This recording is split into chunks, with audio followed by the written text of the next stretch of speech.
Quelle est la probabilité que deux étoiles explosent au point de devenir visibles à l'œil nu, que deux tremblements de terre massifs déchirent le socle rocheux du Venezuela et que l'infâme 3i divisé par Atlas soit frappé par une tempête solaire, tout cela en l'espace de 72 heures? Si cet enchaînement d'événements était la trame d'un scénario de science-fiction soumis à un studio, il y a fort à parier que les éditeurs l'auraient rejeté. Ils l'auraient qualifié de trop coïncidentiel pour être crédible, un alignement des astres forcés qui rompt avec le réalisme même des récits fantastiques. Pourtant, il ne s'agit ni de fiction ni de fable. C'est la réalité brute de la dernière semaine de septembre 2025 qui nous a été livrée, une fenêtre temporelle incroyablement étroite où le cosmos a exécuté la performance la plus synchronisée de l'histoire astronomique moderne. Maintenant que la frénésie initiale, celle des gros titres alarmistes et des hypothèses hâtives, est passée, nous pouvons observer ce phénomène non pas avec la peur de l'urgence, mais avec le calme profond et la distance qu'il mérite. Laissez le poids de cette question s'installer en vous, non pas pour vous alarmer et troubler votre repos, mais pour vous inviter à la plus profonde et à la plus silencieuse des contemplations. Lorsque les lois de la géologie et celles de l'astronomie semblent s'accorder avec une ponctualité aussi troublante, les esprits les plus rationnels sont forcés de murmurer. Sommes-nous en train d'assister à quelque chose de bien plus étrange que le simple caprice du hasard? Mon rôle, en tant que votre conteur pour cette nuit, est de vous accompagner dans cette exploration. Nous n'allons pas hurler à la menace cosmique, mais au contraire, disséquer chaque événement avec une précision presque chirurgicale, transformant l'horreur statistique en une berceuse philosophique. Nous allons prendre la violence inhérente à ces phénomènes, les explosions d'étoiles, la rupture de la croûte terrestre, et la transformer en une reconnaissance sereine de l'immensité et de l'interconnexion mystérieuse de l'univers. Le fil de notre récit commence par cette chaîne insensée qui a défié les lois du temps que nous pensions connaître. Les échelles de temps astronomiques se mesurent en millions d'années, les échelles de temps géologiques en milliers de siècles. Il est statistiquement presque impossible que des événements intrinsèquement indépendants, régis par des cycles si vastes, se déroulent avec une telle simultanéité. C'est comme si l'univers avait décidé, durant ces 72 heures, d'orchestrer un alignement parfait des extrêmes. Imaginez d'abord les lumières jumelles qui se sont allumées dans le ciel austral. Loin dans la constellation du Centaure, une étoile a explosé. V1935 Centauri. Sa lumière, qui a peu, être mis des milliers d'années pour atteindre notre planète, est arrivée précisément le 23 septembre. Quelques jours plus tard, la réplique stellaire est apparue sous la forme de V7 1994 Sagittari. Deux novae, deux actes de violence cosmique, devenant suffisamment brillantes pour être visibles à l'œil nu, et dont l'éclat est parvenu à nos télescopes avec une ponctualité aussi déconcertante. C'est le début d'un rythme qui, malgré la distance, réclame notre attention.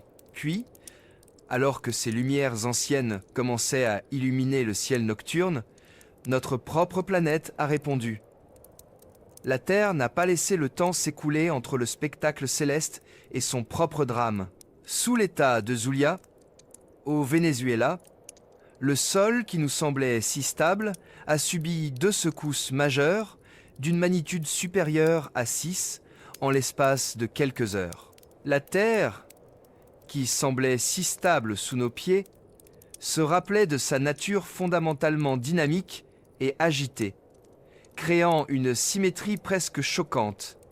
Deux étoiles, deux séismes, une correspondance étrange se dessinait entre la voûte céleste et le socle rocheux. Et enfin, l'élément le plus exotique venait compléter le tableau. Un visiteur venu d'ailleurs, l'objet interstellaire 3i divisé par Atlas, troisième de son genre confirmé à traverser notre système, se retrouvait au mauvais endroit au mauvais moment. Sa trajectoire solitaire, venu d'une autre étoile, a croisé une éjection de masse coronale M particulièrement puissante émanant de notre propre Soleil. Le destin de ce vagabond était de rencontrer la fureur magnétique de notre propre étoile, juste au moment où le ciel s'illuminait et où la Terre tremblait. Nous voici donc au croisement de la science et de la philosophie. La coïncidence temporelle est l'élément qui offense l'intuition humaine. Le murmure qui résonne dans votre esprit, cette petite voix qui vous dit que l'univers essaie de nous communiquer quelque chose, est le monstre de la synchronicité. Ce n'est pas un monstre fait de chair et de sang, mais un monstre philosophique. La tendance profondément humaine à chercher la causalité et le sens là où règne uniquement la probabilité. Nous sommes biologiquement programmés pour identifier des motifs. C'est ce qui nous a permis de survivre au danger, mais c'est aussi ce qui nous rend vulnérables aux superstitions face à l'immensité cosmique. Face à une convergence aussi improbable, l'esprit humain préfère inventer un destin caché plutôt que d'accepter l'idée d'un hasard aveugle et indifférent. Laissez cette pensée vous envelopper doucement. L'univers, loin d'être un mécanisme horloger prévisible, se révèle être un dramaturge imprévisible, capable de créer des scènes d'une beauté statistique troublante. Nous allons maintenant honorer le rôle du scientifique et du rêveur. Nous allons cartographier cette collision cosmique avec précision. Nous allons disséquer ces trois catégories d'événements, un par un, pour comprendre leur individualité, avant de revenir à la grande question de leur fascinante, et peut être terrifiante, coïncidence. Laissez le bruit de l'univers se transformer en un murmure. Le voyage ne fait que commencer.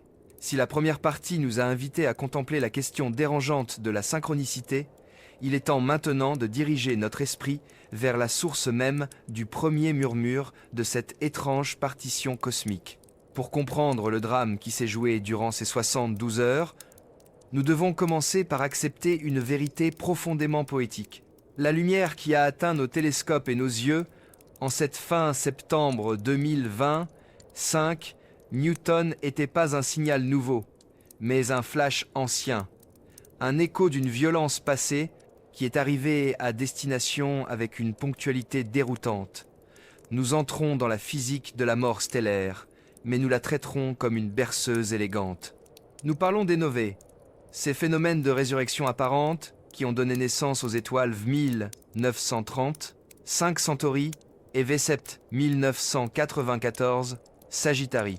Une nova n'est pas l'effondrement ou l'explosion catastrophique d'une étoile entière, comme l'est une supernova. Un événement qui anéantirait toute forme de vie dans un rayon de plusieurs centaines d'années-lumière. Au contraire, la nova est un acte de drame plus subtil et plus personnel, une fièvre superficielle qui révèle une histoire de dépendance cosmique. Il s'agit toujours d'un événement violent, mais il se déroule à l'échelle d'une enveloppe externe, une couche de la surface de l'astre, et non du cœur nucléaire. Pour que cet événement se produise, il faut un couple stellaire, un système binaire, où deux étoiles sont liées par une danse gravitationnelle complexe. Au centre de ce duo se trouve la figure la plus fascinante et la plus sinistre, la naine blanche cannibale. Imaginez ce que devient une étoile, comme notre Soleil, après avoir épuisé son combustible nucléaire central. Elle se débarrasse de ses couches externes, formant une nébuleuse planétaire, et ce qui reste est son cœur, une naine blanche. Cet objet est incroyablement dense, une masse équivalente à celle de notre Soleil, mais compressée dans un volume à peine plus grand que la Terre. Une cuillère à café de sa matière pèserait des tonnes ici, sur notre planète. C'est le cadavre stellaire, froid, dense, qui n'a qu'un appétit, la matière. Dans le système binaire, cette naine blanche se tient comme un voleur élégant, aspirant la matière gazeuse, principalement de l'hydrogène, de son compagnon stellaire, toujours vivant. Ce n'est pas un pillage brutal, c'est un transfert gracieux facilité par les forces de marée et de gravité, où la naine blanche agit comme un collectionneur patient de l'héritage de sa partenaire. Cet hydrogène s'accumule inéluctablement à la surface de la naine blanche, formant un océan gazeux qui ne cesse de s'épaissir. C'est là que réside le drame et la précision du phénomène. Contrairement au cœur d'une étoile ordinaire, la naine blanche n'a plus de mécanisme d'expansion thermique pour réguler sa température interne. Elle est rigide. La pression et la température augmentent donc inexorablement sous le poids de la matière volée. Lentement, implacablement, l'océan d'hydrogène devient de plus en plus dense, de plus en plus chaud. Et lorsque le seuil critique est atteint, lorsque les conditions de la fusion thermonucléaire sont enfin réunies, non pas au centre, mais à la surface de l'étoile morte, la catastrophe se déclenche. L'enveloppe extérieure s'embrase dans une explosion thermonucléaire massive, violente, mais brève, projetant le surplus de matière volé dans l'espace. La naine blanche revient brièvement à la vie, non par magie, mais par la cruauté sublime des lois de la physique. 2 fois, durant cette semaine de septembre 2025, ce même drame s'est joué pour nos yeux.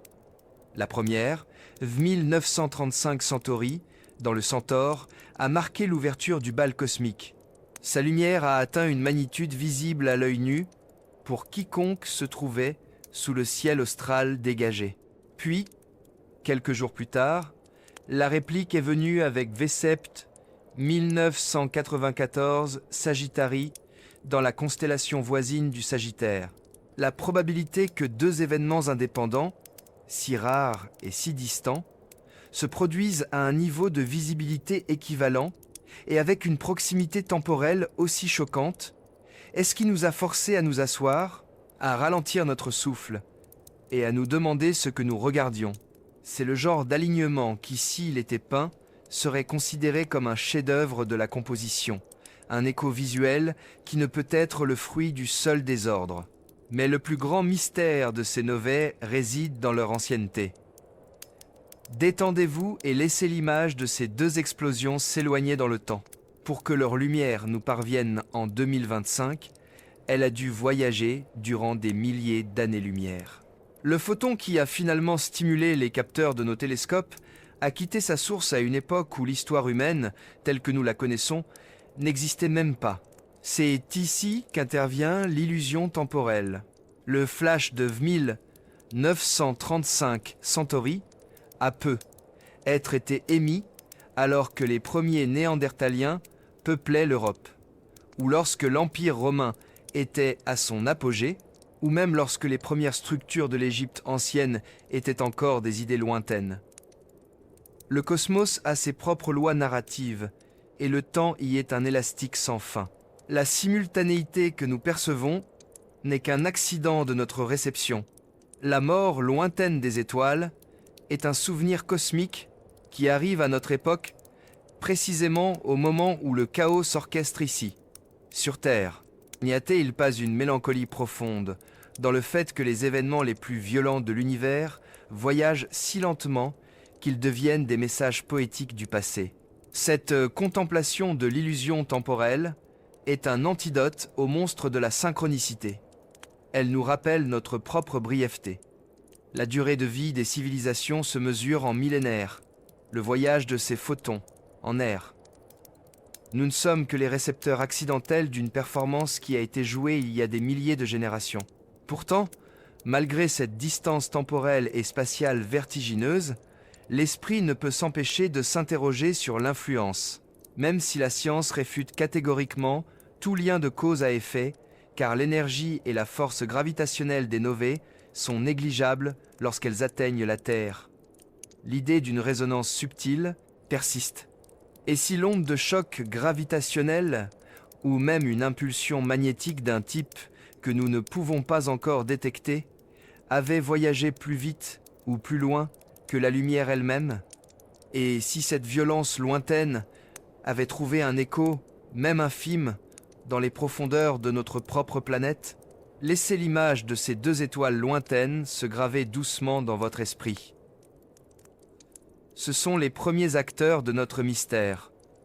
Elles nous ont offert la lumière du passé pour éclairer le présent. Maintenant que le ciel est illuminé, Notre voyage doit se poursuivre vers le sol, vers les conséquences directes qui ont suivi cette étrange semaine. Car, tandis que l'ancien explosait loin, la Terre, elle, s'agitait furieusement sous nos pieds.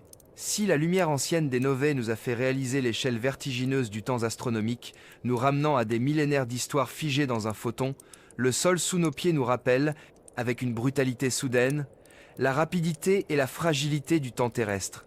Nous avons quitté la contemplation sereine de l'immensité pour atterrir sur une Terre qui, durant la même fenêtre de 72 heures, a manifesté sa propre forme de violence, répondant aux signaux lointains par des secousses bien réelles qui ont déchiré le socle rocheux de notre foyer planétaire.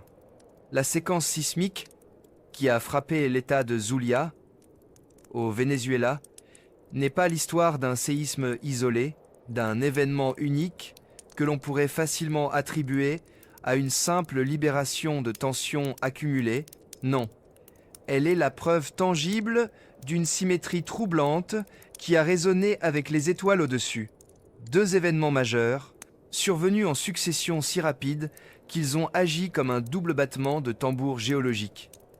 Comme si la Terre elle-même s'efforçait de créer sa propre paire de jumeaux sismiques pour refléter les novae. Le 24 septembre, à 22 vignes et un UTC, l'énergie s'est libérée une première fois. Une secousse de magnitude 6,2 a déchiré l'obscurité. Ce tremblement de terre fut particulièrement terrifiant et sa puissance ressentie a été amplifiée par sa faible profondeur.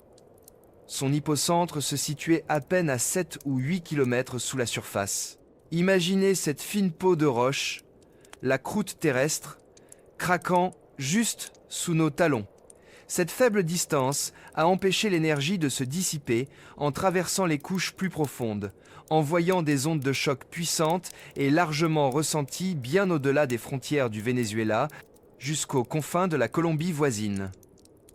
C'était la Terre qui, telle une bête gigantesque endormie, laissait échapper un premier grognement de douleur et de tension.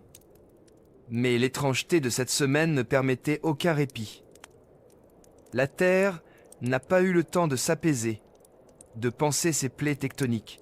Le temps de quelques heures à peine, alors que les équipes de secours commençaient à évaluer les dégâts et que les habitants tentaient de comprendre ce qui venait de se passer, la Terre a frappé à nouveau.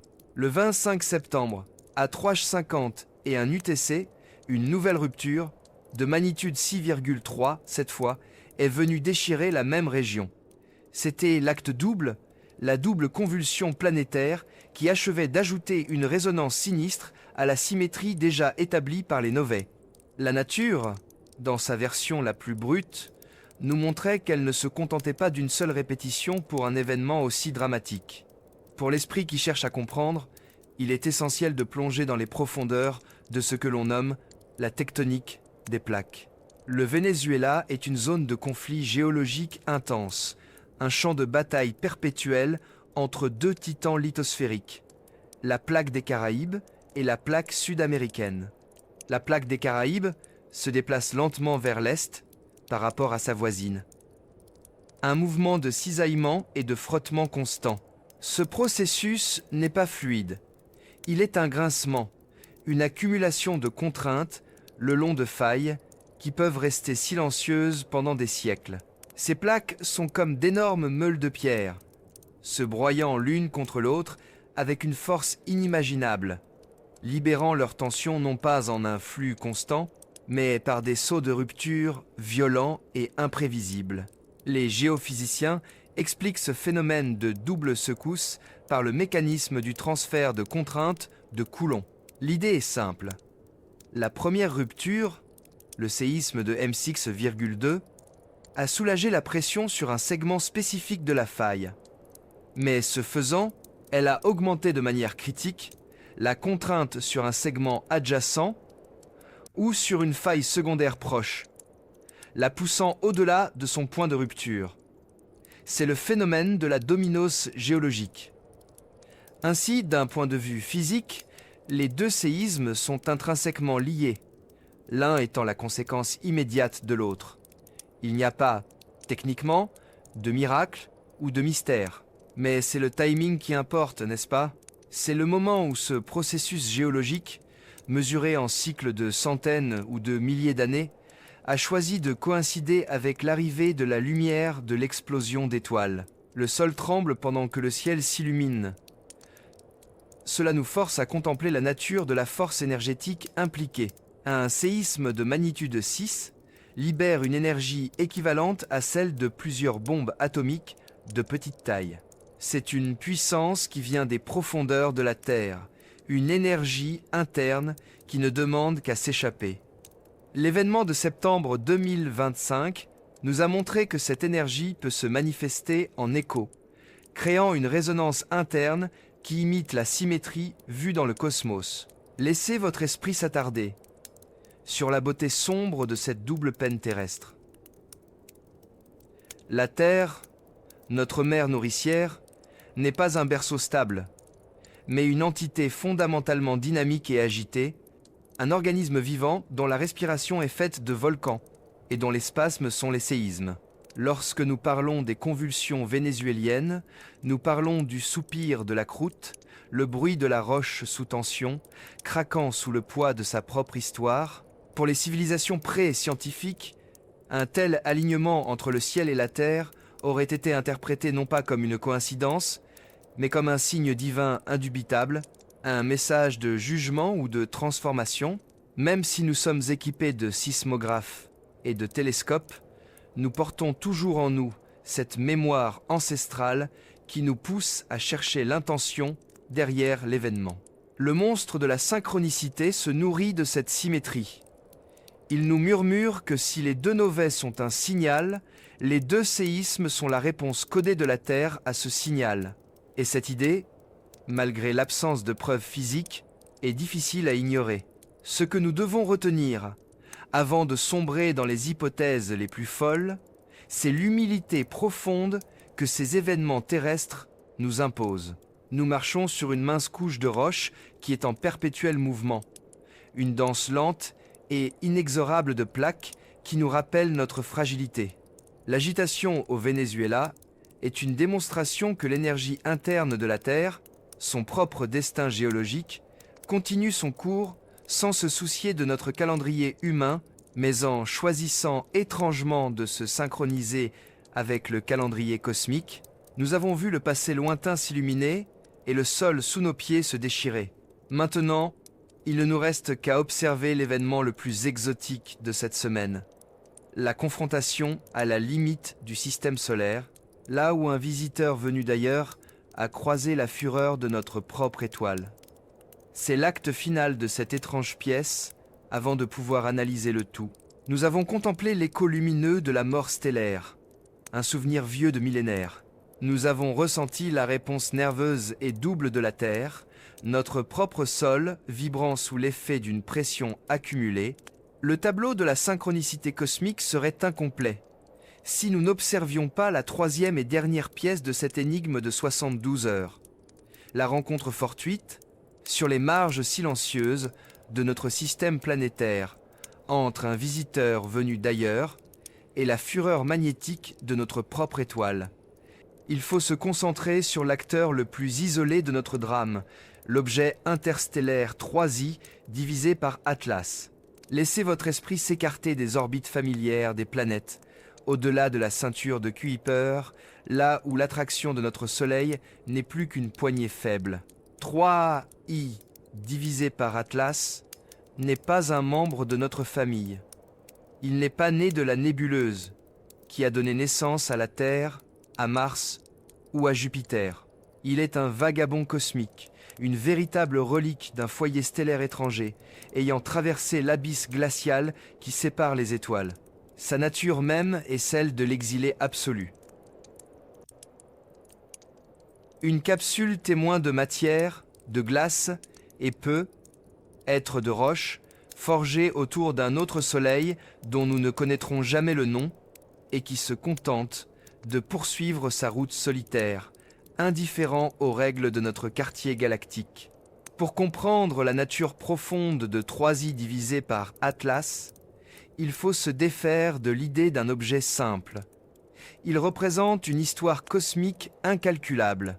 Il a pu être éjecté de son système d'origine par une interaction gravitationnelle brutale, peut être le passage rapproché d'une géante gazeuse ou la danse finale de la mort d'un système binaire.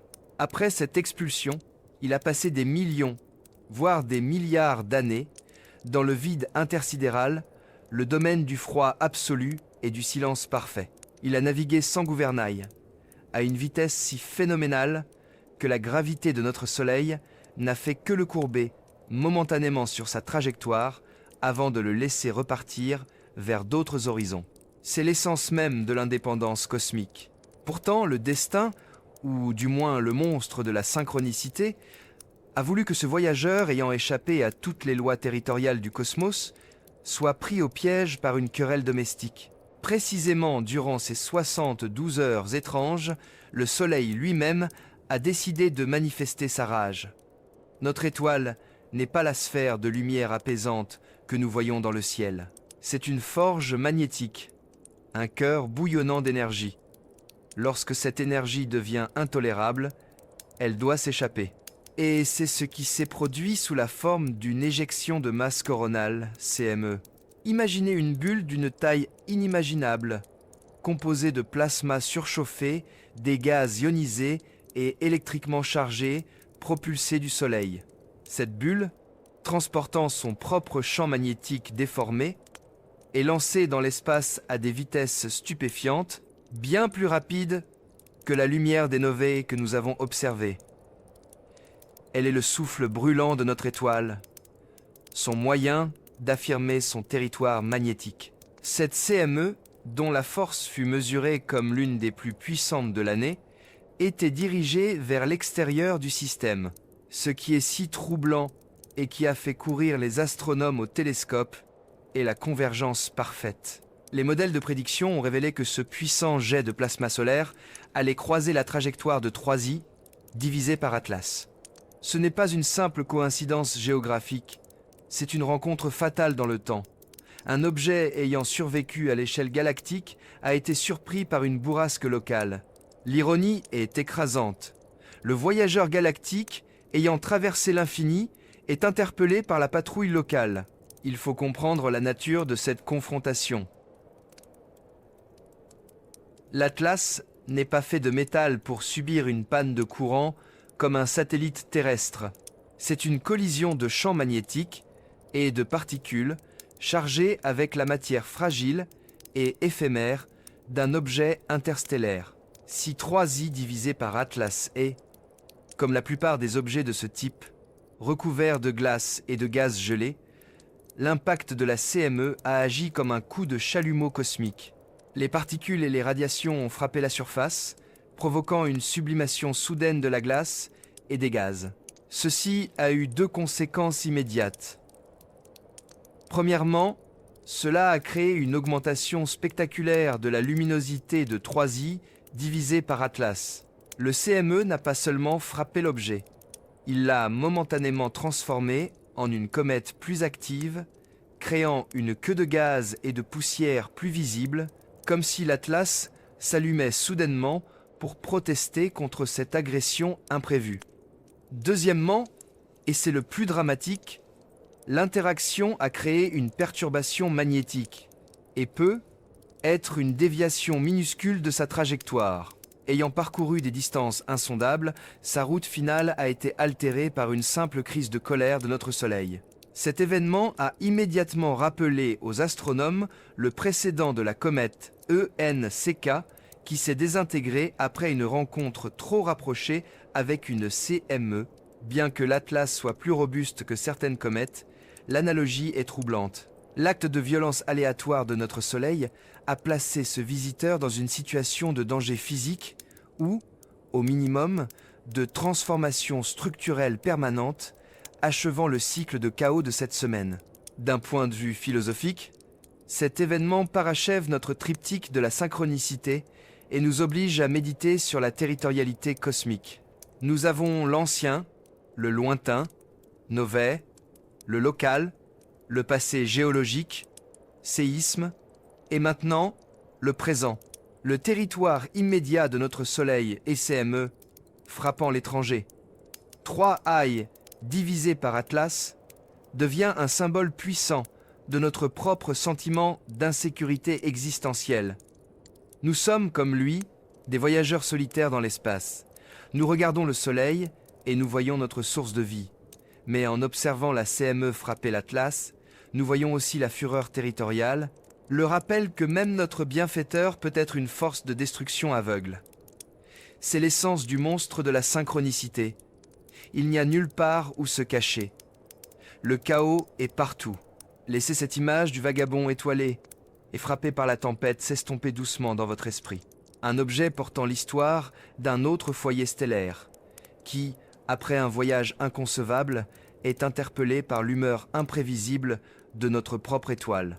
Ces 3 événements, la lumière ancienne, la convulsion du sol et la bourrasque magnétique, sont maintenant en place. Nous avons la perfection statistique du chaos. Il est maintenant temps de quitter l'observation pour l'introspection. Le moment est venu d'affronter directement le monstre de la synchronicité, de demander pourquoi cette convergence nous dérange tant et d'explorer les raisons pour lesquelles notre esprit insiste à chercher un fil d'or, là où la physique moderne n'offre que le silence froid du hasard. Nous avons franchi le seuil de l'observation. La lumière ancienne des naines blanches cannibales est arrivée à destination, les doubles convulsions de la croûte vénézuélienne se sont calmées, et le vagabond interstellaire a essuyé la bourrasque de notre Soleil. Nous avons sous les yeux les 3 actes d'une pièce cosmique qui, sur le plan de la physique brute, sont distincts, éloignés et non liés. Il est maintenant temps de quitter le réconfort illusoire de la description pour affronter la question qui nous dérange le plus, celle qui fait de cette semaine un cas d'étude troublant, la question de la probabilité. Nous entrons dans l'abysse statistique, là où la rareté se transforme en mystère et le hasard en angoisse. C'est ici que l'idée du monstre de la synchronicité prend une forme presque géométrique, car nous cherchons à quantifier l'immesurable. La rareté de chacun de ces événements pris isolément est déjà significative. Commençons par les novae. Si les novae récurrentes se produisent selon des cycles longs, la visibilité à l'œil nu est un événement beaucoup plus rare, dépendant de la distance, du dégazage et de la position orbitale. Avoir 2 novae dans un intervalle de 72 heures atteignant une magnitude visuelle notable est déjà une anomalie statistique que la plupart des astrophysiciens auraient classée comme un coup de chance étrange. La probabilité d'une seule nova de cette magnitude est faible. La probabilité de 2 d'entre elles en une fraction de semaine est infime. Ensuite, nous ajoutons les événements terrestres. Bien que la zone Caraïbes-Amérique du Sud soit tectoniquement active, un séisme d'une magnitude supérieure à 6 est une libération d'énergie substantielle. La succession immédiate, la double rupture M6,2 suivie de M6,3 dans un laps de temps si court est géologiquement explicable. L'une a stressé l'autre, mais sa coïncidence temporelle avec le calendrier stellaire est la première couche de l'énigme qui se creuse sous nos pieds. Il y a eu des milliers de séismes M6, plus au cours du siècle dernier, qui ne correspondaient à rien de céleste. Pourquoi cela? Et pourquoi maintenant? Enfin, nous superposons le facteur Atlas. Un objet interstellaire traversant notre système solaire est en soi un événement rare. Le croisement de sa trajectoire avec une éjection de masse coronale est dirigé précisément sur lui, durant cette même fenêtre de 72 heures, est la pièce de verre qui fait déborder la coupe de la probabilité. Il fallait que le Soleil, un acteur régi par son propre cycle magnétique de 11 ans, décide de libérer son plasma à cet instant précis, vers cet invité précisément. C'est l'équivalent cosmique de gagner simultanément à 3 loteries distinctes et indépendantes. Le statisticien, armé de sa logique froide, nous rappellerait la loi des grands nombres. Dans un univers infini, avec un temps infini, l'impossible devient inévitable. Si l'on observe assez longtemps, toutes les coïncidences, même les plus spectaculaires, finiront par se produire. La rareté ne signifie pas l'impossibilité. Elle signifie que nous sommes les rares témoins privilégiés d'une excentricité statistique. Mais c'est précisément là que la raison s'épuise et que l'esprit humain prend le relais. La rareté extrême déclenche une réponse émotionnelle qui est la véritable force du monstre de la synchronicité. Ce monstre n'est pas fait de matière noire ou de plasma, mais de la géométrie du sens. Il est l'incarnation de notre rejet cognitif face à l'idée que le monde fonctionne sur des désaveugles. Il est une force qui nous murmure. Cette convergence est trop belle, trop parfaite, pour être le fruit de la simple confusion. Cette tendance à attribuer un ordre aux phénomènes aléatoires est un mécanisme évolutif. Nous sommes biologiquement programmés pour la reconnaissance de motifs, pattern recognition. Avant l'ère de la science, voir deux éclairs frapper des montagnes jumelles était un signe de la colère des dieux, jamais un hasard météorologique. Cette ancienne prudence, cette soif de sens, est ce qui nous a permis d'anticiper les dangers et de survivre. Mais aujourd'hui, face à la complexité quantifiée de l'univers, cette même pulsion devient un piège philosophique. Pour l'explorer, nous devons nous pencher sur le conflit séculaire entre le hasard et la nécessité. Un thème central dans la pensée française. Les Lumières ont tenté d'émanciper l'homme de la superstition en affirmant la primauté des lois déterministes. Pourtant, des penseurs comme Blaise Pascal nous rappellent l'immensité de l'inconnu et la fragilité de la raison face à l'infini. Le monstre de la synchronicité nous pousse au-delà. De la nécessité déterministe, les plaques tectoniques doivent bouger. Et du hasard aveugle, la nova est simplement une explosion fortuite pour nous interroger sur l'existence d'une troisième voie, une nécessité probabiliste. Une nécessité qui régit non pas les événements individuels, mais l'architecture de leur coexistence.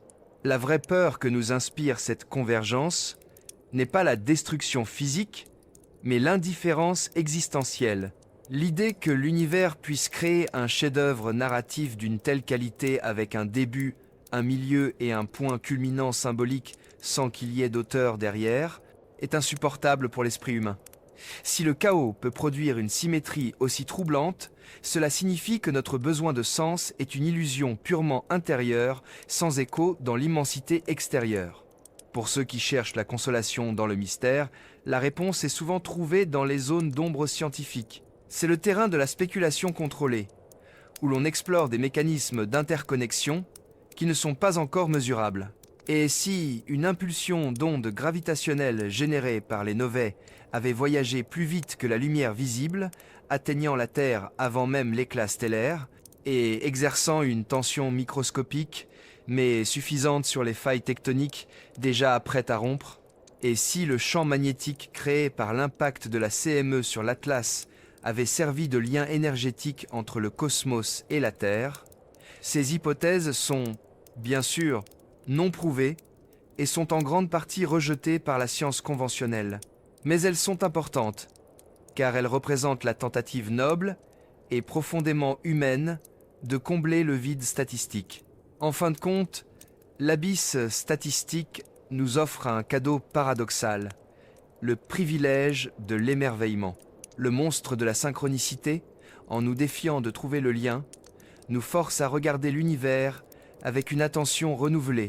Nous sommes la première génération dans l'histoire humaine, armée de télescopes orbitaux, de réseaux sismographiques mondiaux et de modèles de plasma solaire, à être capables de détecter cette confluence. Nos ancêtres n'auraient vu qu'une comète, un tremblement de terre et une étoile brillante des événements isolés attribués aux dieux. Nous voyons l'alignement précis. Laissez cette pensée vous guider vers le sommeil. L'univers ne vous parle peu. Être pas avec intention. Mais il vous surprend avec une créativité inépuisable. Et cette surprise est la véritable source de notre quête de sens. Nous allons maintenant explorer, dans la partie suivante, la manière dont le cerveau tente de se protéger de cette vérité. En inventant la chaîne causale là où elle n'existe pas. C'est l'anatomie de l'apophénie, notre dernier refuge face au chaos organisé. Si la cinquième partie nous a invités à défier le vertige de l'abysse statistique, nous obligeant à affronter l'énormité des chiffres et l'impossibilité apparente des coïncidences, il est temps de délaisser la froideur de la mathématique pour explorer un territoire infiniment plus chaud, plus intime et paradoxalement plus trompeur, celui de la conscience humaine. Car le véritable acteur de notre récit, celui qui confère à cette convergence son poids dramatique, n'est ni l'étoile lointaine, ni la faille sismique, mais bien l'esprit qui observe, l'esprit qui, face à une symétrie aussi parfaite, refuse obstinément de croire au seul hasard. Nous pénétrons dans le cœur même du piège cérébral, le mécanisme évolutif qui a sauvé nos ancêtres des dangers de la savane, mais qui nous pousse aujourd'hui à chercher des dieux et des desseins cachés dans le silence indifférent du cosmos. Détendez-vous et laissez cette pensée vous bercer. Nous parlons ici de l'apophénie cosmique, un terme qui décrit la tendance intrinsèque de notre cognition à percevoir des liens et une signification dans des données qui sont par essence aléatoires ou non liées. C'est la même impulsion douce qui nous fait voir les formes familières dans les nuages, les visages dans les ombres de la Lune, ou les constellations dans le désordre stellaire. Mais lorsque cette impulsion s'applique à l'échelle d'une catastrophe, elle prend une dimension bien plus angoissante. Elle devient une quête désespérée de la causalité, là où règne l'absence de sens. L'alignement des événements de septembre 2025, deux novae, deux séismes, un impact sur Atlas, est la nourriture la plus riche que l'apophénie puisse désirer. Confronté à une série d'événements si spectaculairement rares et pourtant si parfaitement chronométrés, le cerveau ne peut accepter la réponse scientifique simple. C'est le hasard. L'esprit humain, construit pour la survie et la narration, préfère invariablement inventer un destin caché, un fil d'or invisible tissant l'ensemble, plutôt que d'accepter le silence froid de l'univers. Pour comprendre la puissance de ce piège, nous devons revenir aux racines de notre survie. Pendant des centaines de milliers d'années, l'erreur la plus coûteuse pour l'homme primitif n'était pas de voir un motif là où il n'y en avait pas, mais de ne pas en voir un là où il y en avait. Entendre un léger craquement de brindilles dans l'ombre et conclure « C'est un prédateur » était un pari de survie gagnant, même si 9 fois sur 10, ce n'était que le vent. L'évolution a donc récompensé les esprits qui excellaient dans la reconnaissance de motifs. Pattern recognition. Les esprits qui se connectaient rapidement les points, qui cherchaient la règle de causalité, même fausse. Cette pulsion, notre plus ancienne et plus fidèle alliée, est désormais notre monstre de la synchronicité personnelle. Une soif irrépressible de transformer le désordre en nécessité. Aujourd'hui, face à la complexité quantifiée de l'univers, cette pulsion salvatrice se retourne contre la vérité. Le cerveau est mal équipé pour traiter des événements qui sont simultanés mais indépendants. Il exige une consistance narrative.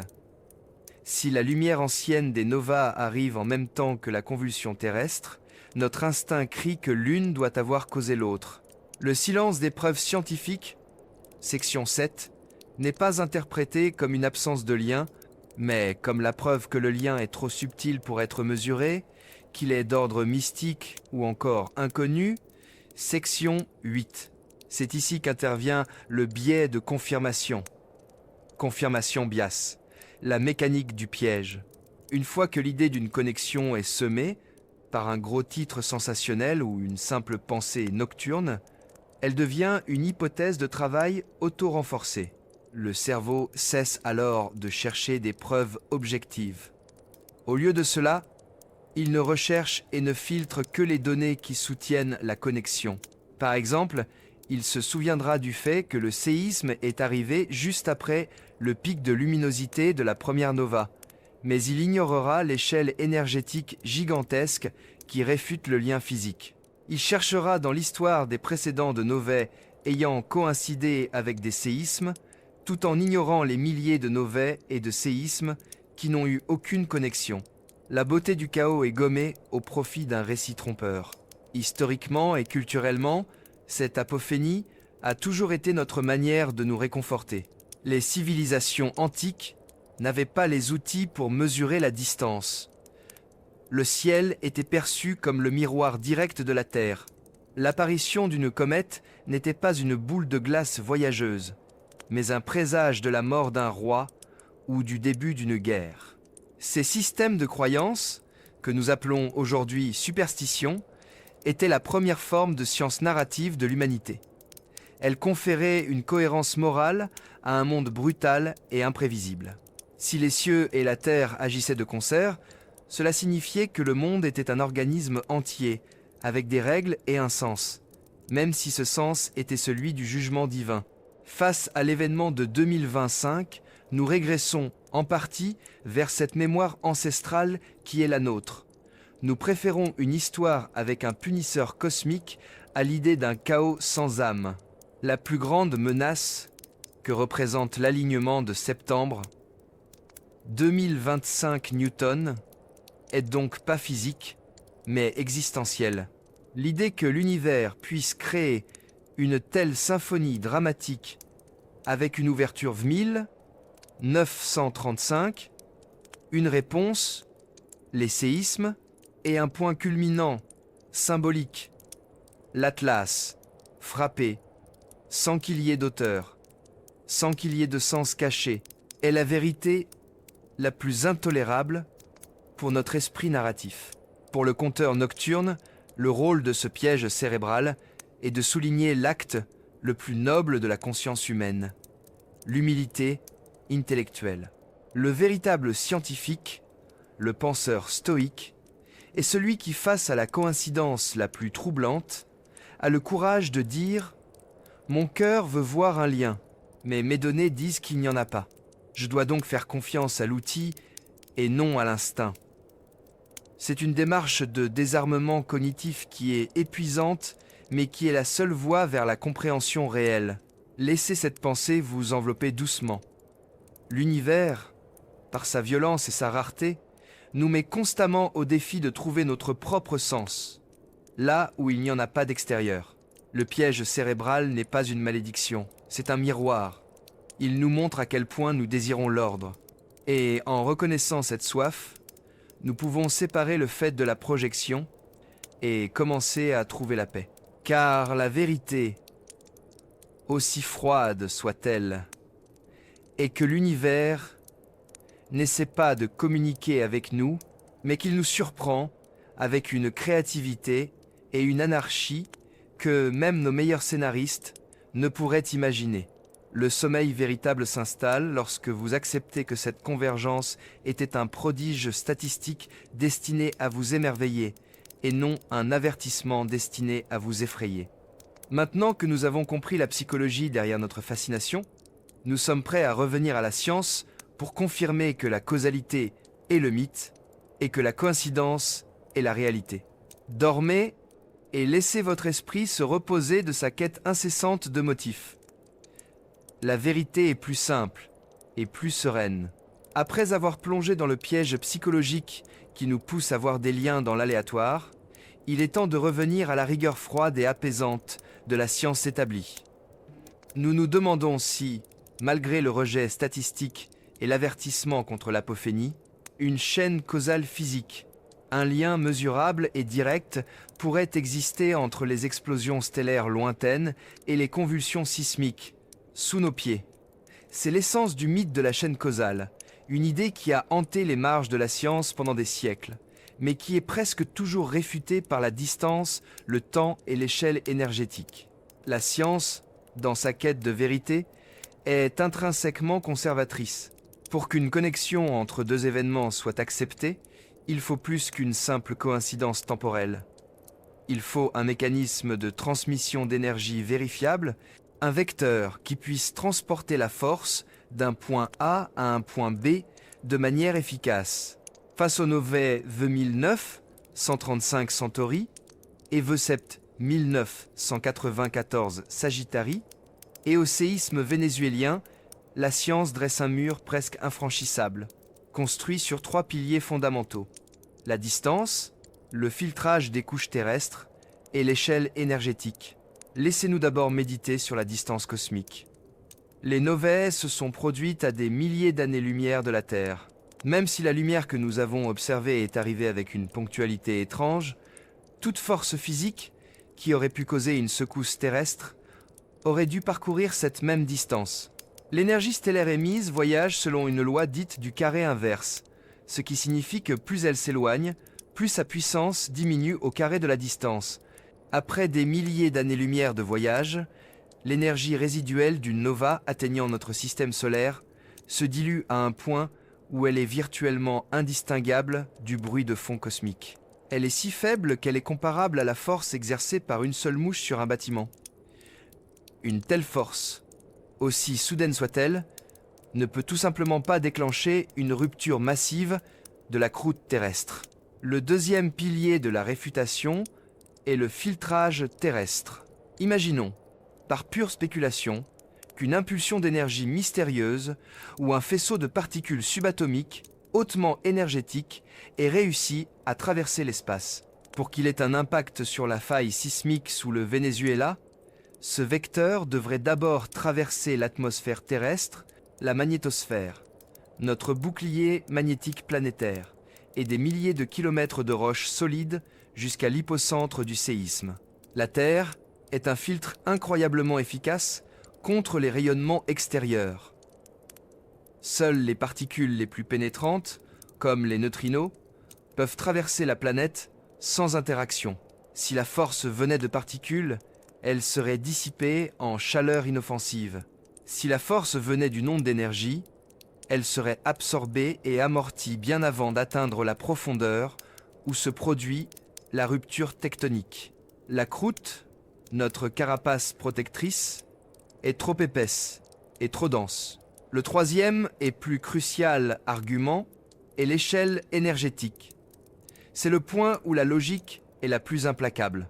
Les tremblements de terre sont le résultat de l'accumulation de contraintes géologiques massives, souvent sur des siècles. L'énergie libérée par un séisme de magnitude 6,3 est gigantesque. Pour qu'une force externe déclenche une telle rupture, elle devrait exercer une contrainte supplémentaire équivalente à cette énergie libérée, ou du moins exercer une pression suffisante pour pousser le système de faille, déjà tendu, au-delà de son point de rupture. L'énergie nécessaire pour provoquer un tel événement est dominée par les forces internes de la Terre, la chaleur du noyau, la friction des plaques et la gravité lunaire divisée par solaire. L'énergie arrivant d'une nova est infime en comparaison. Essayer de relier une nova à un séisme est comme tenter de faire dérailler un train en pleine vitesse avec une simple pichonnette. Le système est trop grand et la force externe trop faible. Ce sont ces trois principes qui obligent les scientifiques rigoureux à rejeter le mythe de la chaîne causale dans le cas de l'alignement de septembre 2025. Le consensus est clair. La coïncidence est statistique, non physique.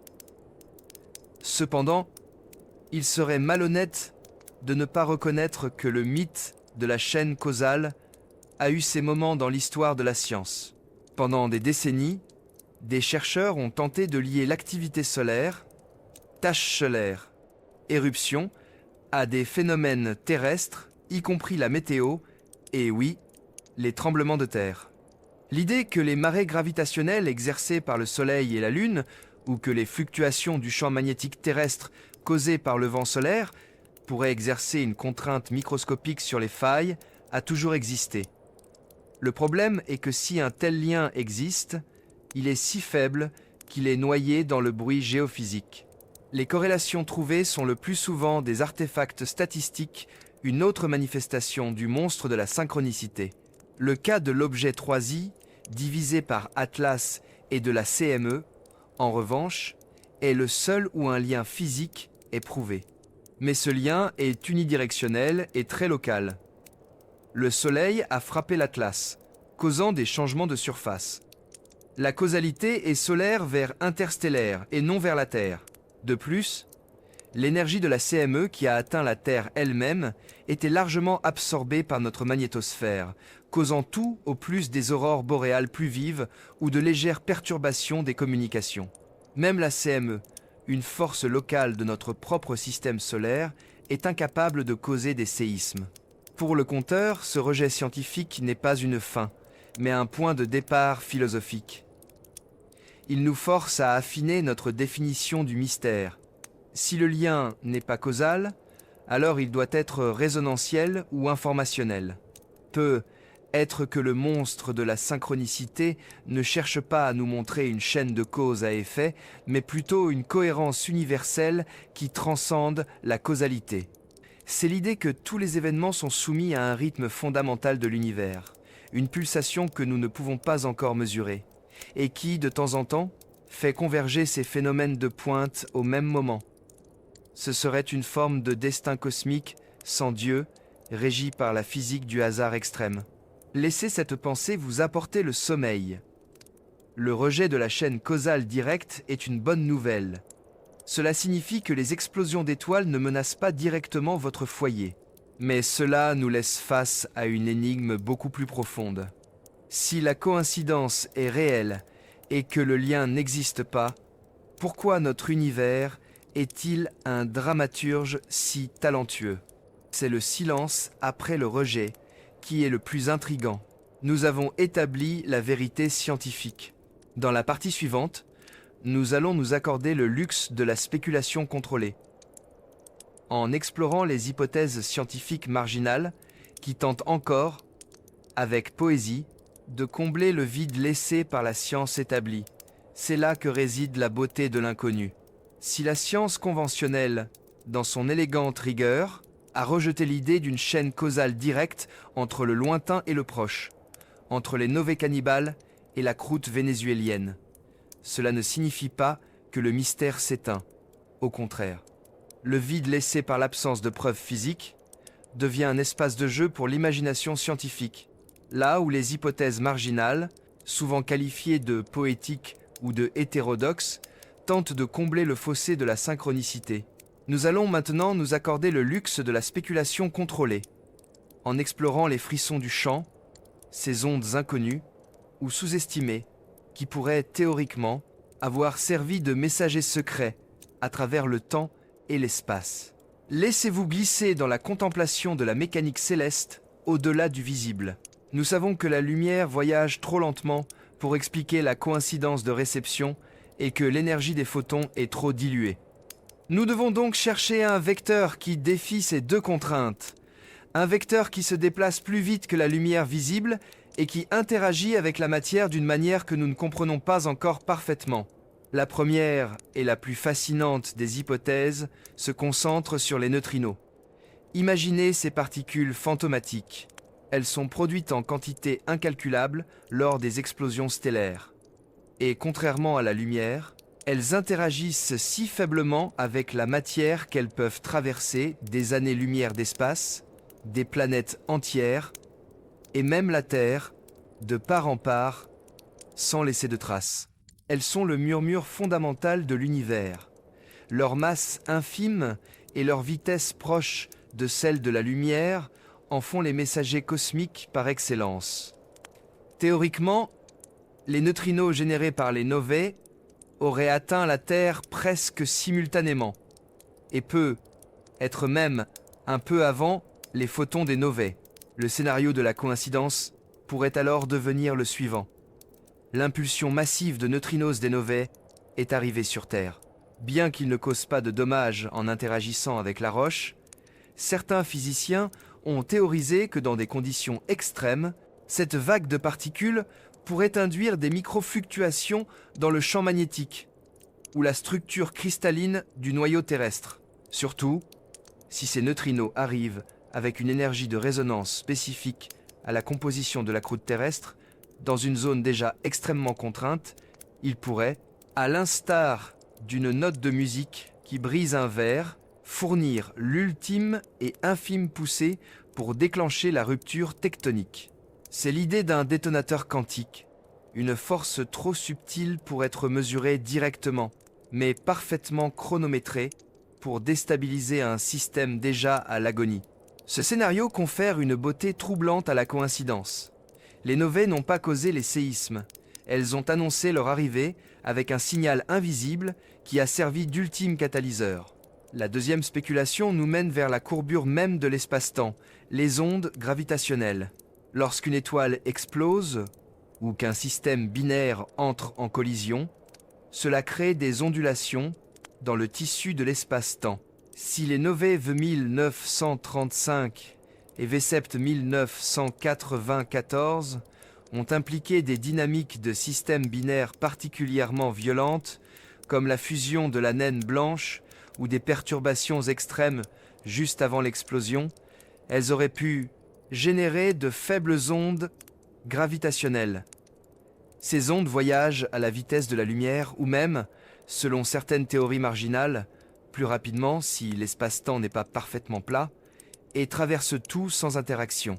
L'hypothèse devient alors que le front d'onde gravitationnel des deux novae, arrivant à la même heure, a créé un champ de stress gravitationnel microscopique mais temporaire sur la Terre. La Terre est déjà soumise aux marées gravitationnelles massives de la Lune et du Soleil, qui sont connues pour exercer une contrainte sur les failles.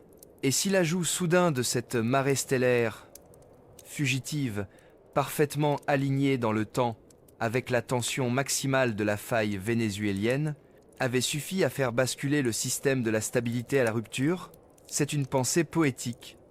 La toile de l'univers, légèrement agitée par des événements lointains, dérange juste assez notre planète pour qu'elle soupire. Enfin, nous ne pouvons ignorer la puissance du champ magnétique terrestre. Nous savons que la CME a frappé l'Atlas. Nous savons qu'elle a frappé la Terre, où elle a été déviée par notre magnétosphère. Cependant, le choc d'une CME est connu pour induire des courants géo-induits dans le sol. Ces courants sont une préoccupation majeure pour les réseaux électriques et les oléoducs.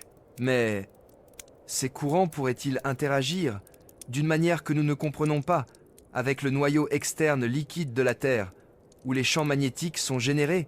Certains géophysiciens explorent l'idée que les fluctuations magnétiques externes et soudaines pourraient avoir des effets piézoélectriques ou magnétostrictifs sur les roches de la croûte. C'est le concept de la résonance électromagnétique subtile.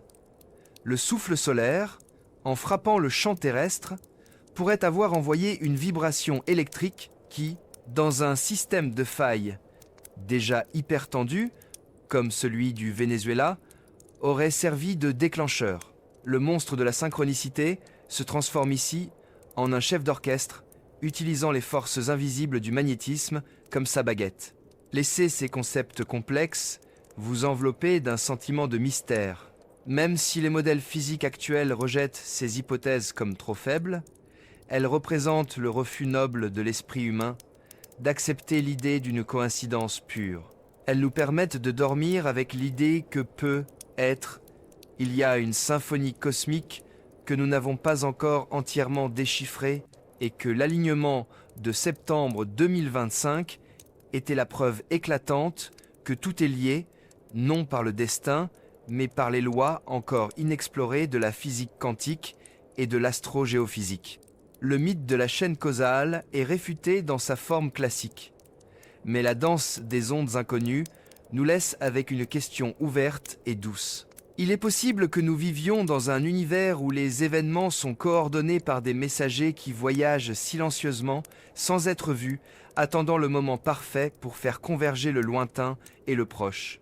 Maintenant que nous avons exploré les limites de la spéculation, il est temps de revenir à l'observation humaine. Nous allons voir comment les détectives de l'invisible, les scientifiques et les astronomes amateurs ont réagi à cette convergence et quelles données ils ont dû recueillir pour essayer, des années durant, de séparer la magie de la coïncidence de la réalité physique. C'est le prochain chapitre de notre quête nocturne. Après avoir navigué dans l'océan de la spéculation, il est essentiel de revenir au rivage sûr du fait et de l'observation. Notre récit, qui mêle le sommeil et la science, ne peut se contenter d'hypothèses éthérées.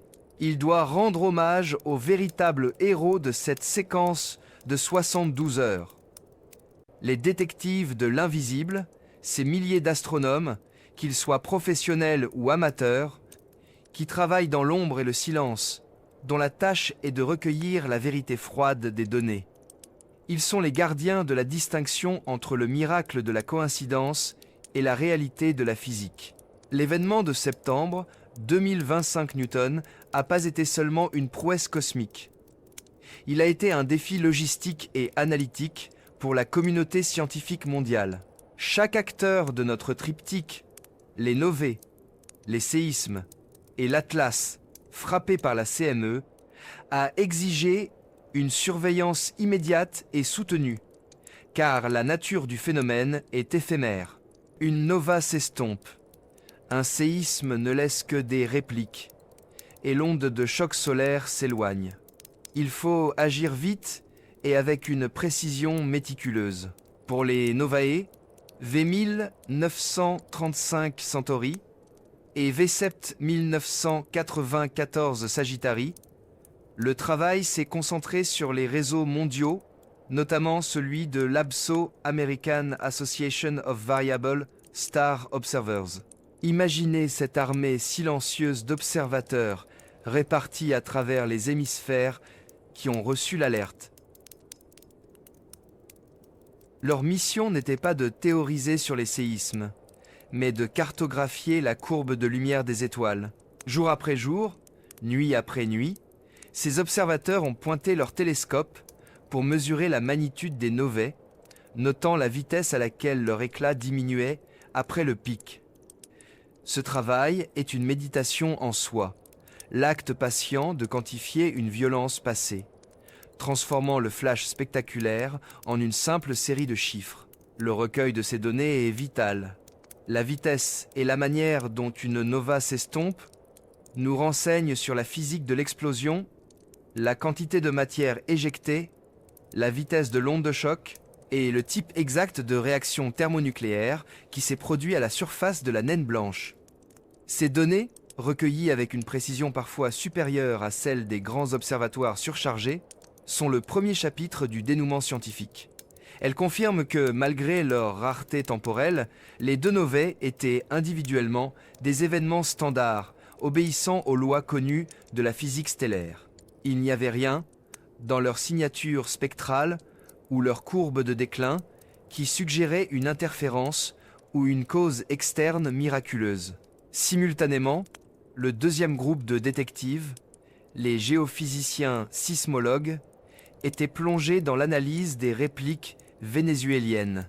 Leur tâche était de déterminer l'architecture de la rupture, la direction des ondes, le type de faille, décrochement, chevauchement, et surtout l'ampleur exacte du transfert de contrainte de Coulomb entre le M6,2 et le M6,3.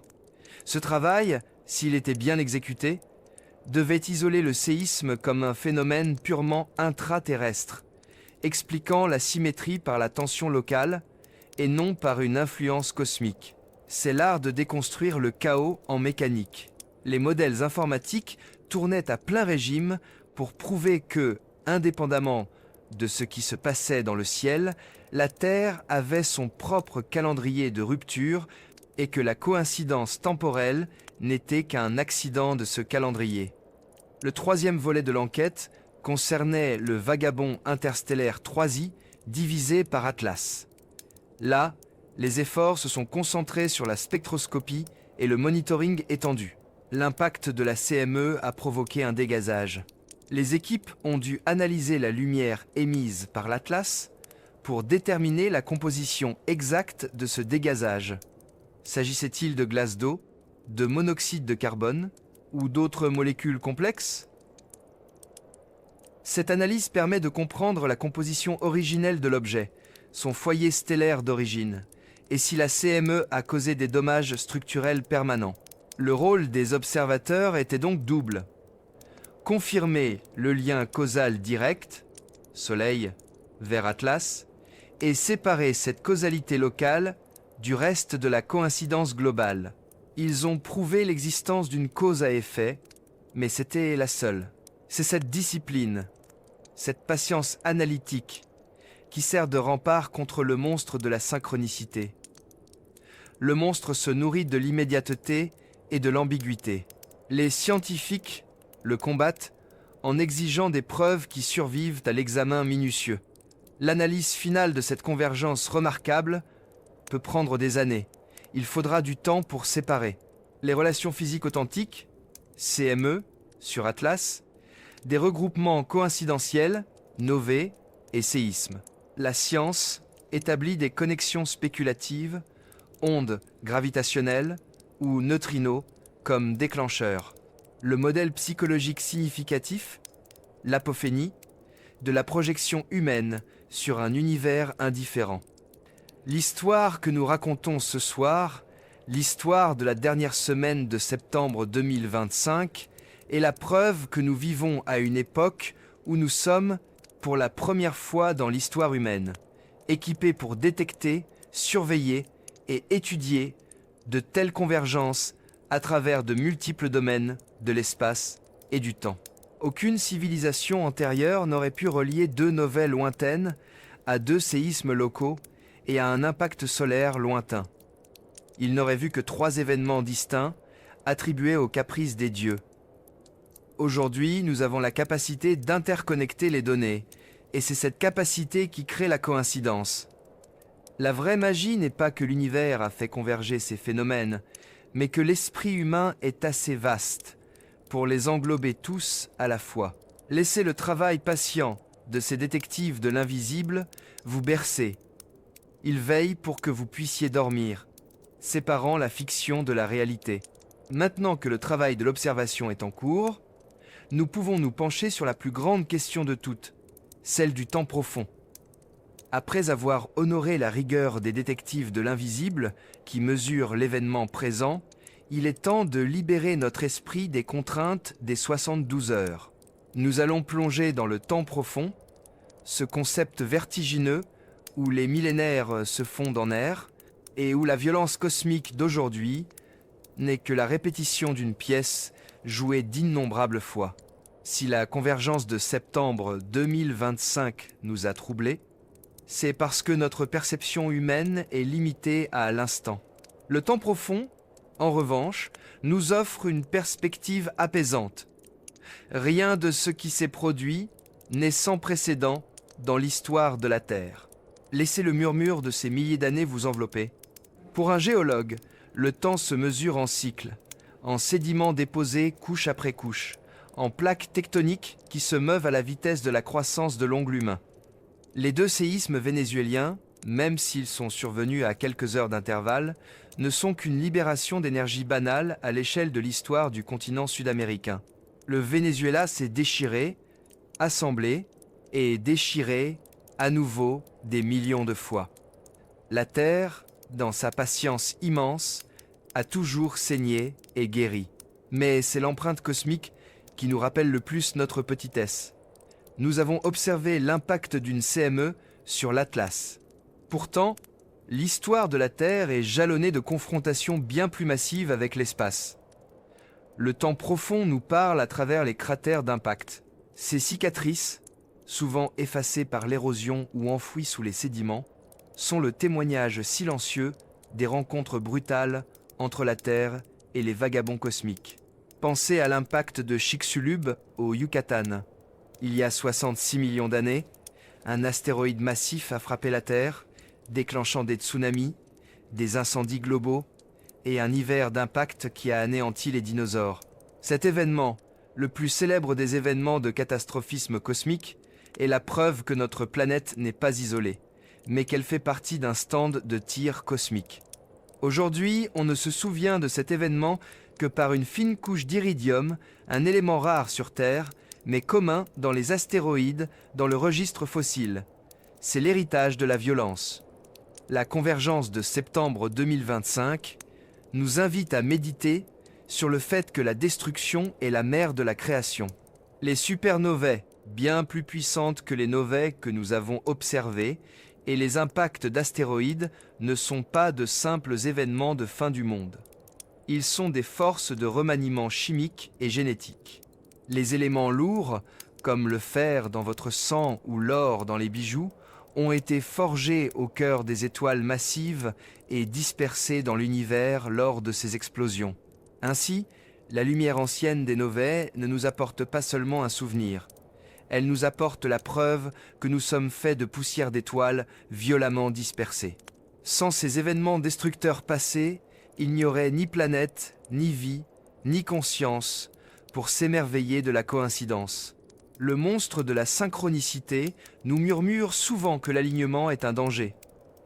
Mais le temps profond nous dit que l'alignement est la norme, si l'on regarde assez longtemps. Les cycles du Soleil se superposent aux cycles orbitaux des planètes. Ces cycles influencent de manière subtile mais réelle le climat et les calottes glaciaires, laissant des traces dans les carottes de glace. Il y a toujours une confluence de forces en jeu. Notre semaine étrange de 2025 Newton est qu'un pic statistique dans un flux incessant de convergence. La plus douce des réflexions que nous apporte le temps profond concerne l'espoir. Imaginez que, durant l'une des périodes glaciaires les plus sévères de l'histoire de la Terre, une civilisation primitive ait été témoin d'un événement similaire. 2 étoiles filantes, une éruption volcanique et une aurore boréale puissante. Ils auraient interprété cela comme la fin du monde ou le châtiment des dieux, mais nous savons que la Terre, même après les pires cataclysmes, se rétablit. La vie a une résilience incroyable. Les fossiles laissés dans la roche sont le testament de cette résilience. Ils nous montrent qu'après chaque grande perturbation, la vie trouve un nouveau chemin, souvent plus complexe et plus diversifié. La séquence de 2025, bien que terrifiante dans sa perfection, nous humilie en nous rappelant que, à l'échelle du temps profond, notre drame de 72 heures n'est qu'un battement de cœur infime dans la longue histoire de la planète. Laissez votre esprit se détendre en pensant à ces échelles de temps. Le rejet scientifique de la chaîne causale, section 7, et l'exploration des ondes inconnues, section 8, trouvent leur point d'ancrage ici. Si un lien cosmique existe, il n'est pas une menace, mais une loi d'équilibre dont nous ne sommes que les observateurs émerveillés. Nous avons la chance de vivre à une époque où nous pouvons non seulement détecter la lumière ancienne, mais aussi décoder la matière ancienne, les fossiles. Cette double perspective nous offre une tranquillité d'esprit unique. L'univers est violent, mais il est aussi constant dans ses lois. La violence fait partie du cycle. Après cette méditation sur la Terre et ses cicatrices, il est temps de revenir à la manière dont notre esprit gère l'information. Nous allons maintenant considérer cette séquence d'événements comme un scénario de film raté pour comprendre pourquoi l'humain préfère le récit au réel. C'est le rôle de l'artiste que de donner un sens aux données, et c'est ce que nous ferons dans la prochaine partie. Nous avons observé le présent avec la rigueur des scientifiques, plongés dans le temps profond pour chercher l'héritage du passé, et même flirter avec les ondes inconnues de la spéculation. Maintenant que les données brutes ont été recueillies, que la coïncidence est confirmée et que l'absence de lien physique direct est le consensus scientifique, il est temps de revenir à la première pensée qui nous a accueillis. Si c'était un film, les éditeurs l'auraient rejeté comme trop coïncidentiel pour être crédible. Cette phrase, extraite de la frénésie initiale des gros titres, contient une vérité philosophique profonde. Elle nous force à nous demander pourquoi l'esprit humain est-il plus à l'aise avec la rareté statistique du réel qu'avec l'excès narratif de la fiction. Nous allons explorer le jugement de l'éditeur, cette instance critique que nous portons tous en nous, qui dicte les règles de la vraisemblance, même face aux faits bruts. Imaginez notre séquence de 72 heures. Les 2 novae, les 2 séismes, l'impact de l'Atlas, soumise sous forme de Kitschban. L'éditeur lèverait les yeux au ciel et dirait « Mon ami, ce n'est pas de la vie, c'est de l'écriture paresseuse. » Le public n'y croira pas. Pourquoi 2 novae? Une seule suffit pour le drame. Pourquoi 2 séismes? C'est une surenchère. Et surtout, pourquoi l'objet interstellaire La rareté absolue doit-il se faire frapper par une CME juste à ce moment? Il n'y a pas de nécessité thématique. C'est un Deus ex machina statistique. C'est là que réside l'ironie qui doit nous bercer ce soir. La fiction exige la nécessité narrative. Chaque événement doit faire avancer l'intrigue et servir un but. Si un événement rare se produit, il doit être le pivot d'une action future. Si les novas explosent, elles doivent causer les séismes mythes de la chaîne causale. Si l'Atlas est frappé, il doit dévier vers la Terre pour créer un danger imminent. C'est le contrat tacite entre l'auteur et le lecteur. Le monde de la fiction est plus ordonné que le monde réel. Il est épuré du bruit statistique. Le réel, en revanche, est la dictature de l'aléatoire. L'univers n'a pas lu de manuel d'écriture de scénario. Le monstre de la synchronicité, que nous avons identifié comme le rejet de la causalité, est également notre frustration face à une histoire qui n'aboutit à rien. Les novae explosent et s'éteignent sans conséquences terrestres mesurables. Les séismes sont les conséquences de forces internes. L'Atlas s'éloigne. Le chaos s'organise en une perfection statistique et se dissout sans nous donner de sens. Cette confrontation entre le prisme de la fiction et la vérité du réel a une utilité philosophique cruciale. Elle nous apprend que notre perception de la crédibilité est biaisée. Nous jugeons la réalité non pas par ce qui est possible, statistiquement tout est possible, mais par ce qui est satisfaisant sur le plan narratif. Nous préférons l'histoire qui se tient, même si elle est fausse, à la vérité qui ne rime à rien. C'est là que nous devons faire preuve d'une grande humilité, car cela affecte notre capacité à analyser les données. Lorsque les chercheurs marginaux insistent sur la connexion par les neutrinos ou les ondes gravitationnelles, ils ne font pas nécessairement de la mauvaise science. Ils tentent de réintégrer la nécessité narrative dans les faits. Ils sont les scénaristes qui refusent que le scénario réel soit si plat et insatisfaisant. Le grand poète et penseur français, qui a toujours cherché l'ordre dans le désordre, nous dirait que nous avons le devoir moral d'accepter la rareté sans la transformer en destin. L'alignement de septembre 2025 est le triomphe du hasard, une preuve éloquente que le cosmos peut se montrer espiègle sans être malveillant. Il est un chef-d'œuvre de la coïncidence, et non un complot. Laissez le poids de ce jugement de l'éditeur s'adoucir en vous. Comprendre que la réalité est bien plus étrange, plus imprévisible, et paradoxalement, plus calme que nos meilleures fictions est un pas vers la sérénité. Si un lien causal avait été prouvé, le monde serait un endroit beaucoup plus terrifiant, car cela signifierait que nous serions constamment sous la menace d'événements stellaires lointains. En l'absence de lien, nous pouvons dormir, en sachant que le spectacle a été donné pour la beauté du spectacle seul.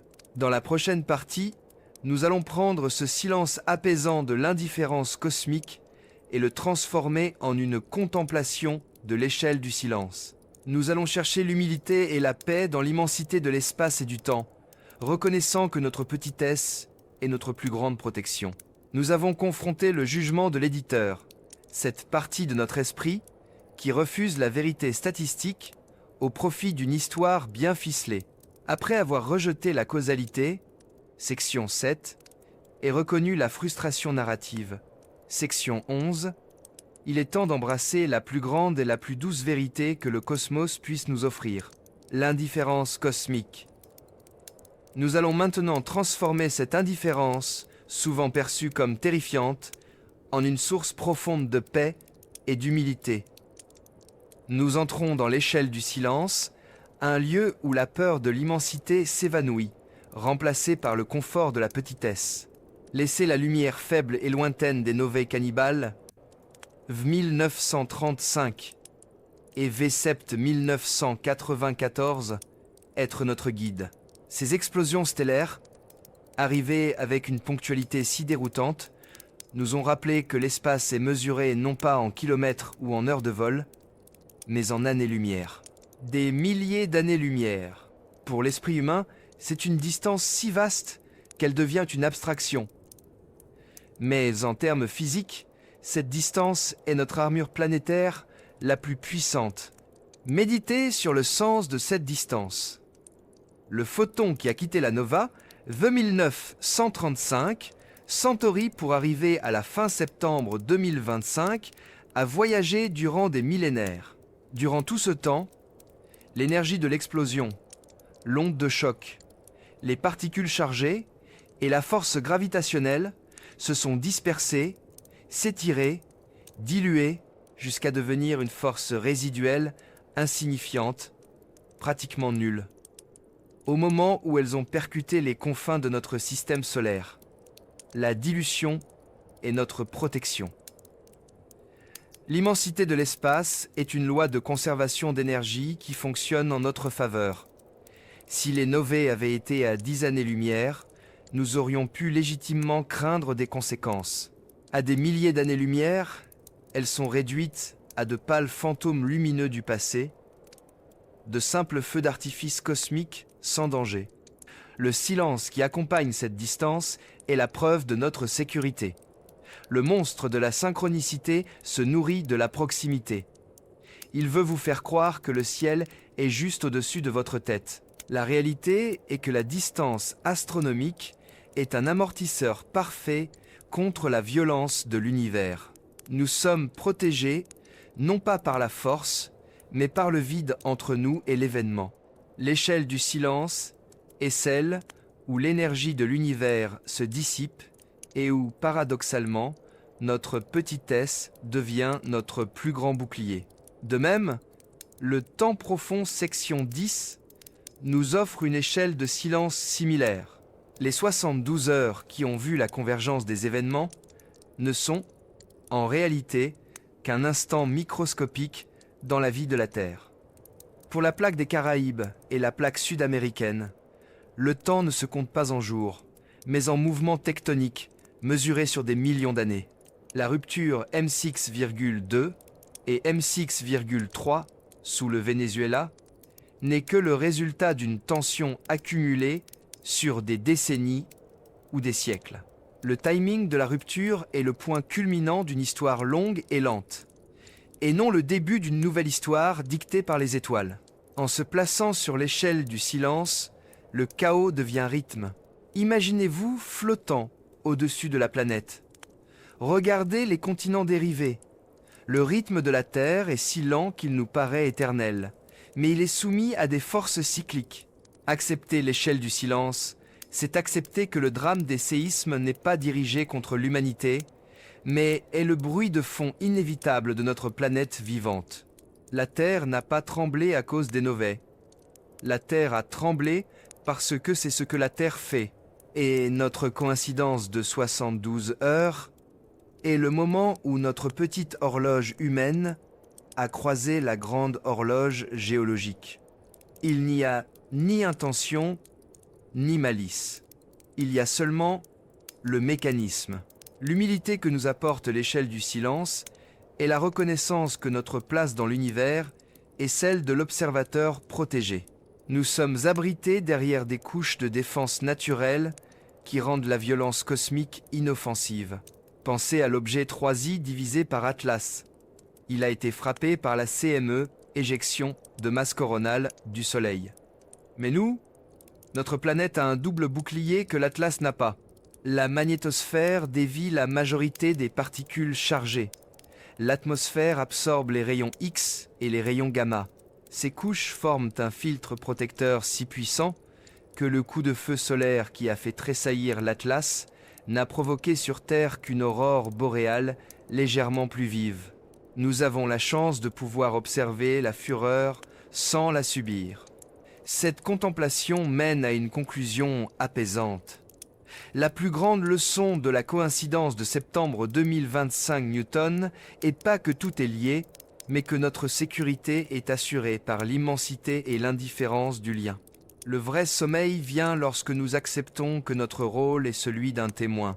Nous sommes nés à une époque technologiquement assez avancée pour détecter simultanément ces phénomènes, mais biologiquement trop insignifiants pour qu'ils aient un impact direct sur nous.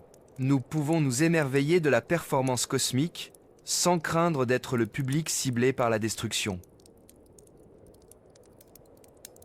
La violence se transforme en statique philosophique, un bruit blanc cosmique qui nous berce. Laissez ses pensées se fondre dans le calme. L'échelle du silence nous a montré que la peur est une mauvaise interprétation de la distance et du temps. Le cosmos est un lieu de violence et de beauté, mais il est aussi un lieu où les lois de la physique protègent activement notre petit foyer. Il n'y a pas d'agenda caché, pas de destin menaçant, seulement la créativité statistique d'un univers infini. Nous avons maintenant bouclé la boucle de notre récit.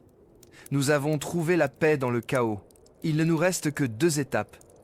Explorer une dernière fois le langage de l'univers au-delà des équations, puis rendre hommage à notre propre époque.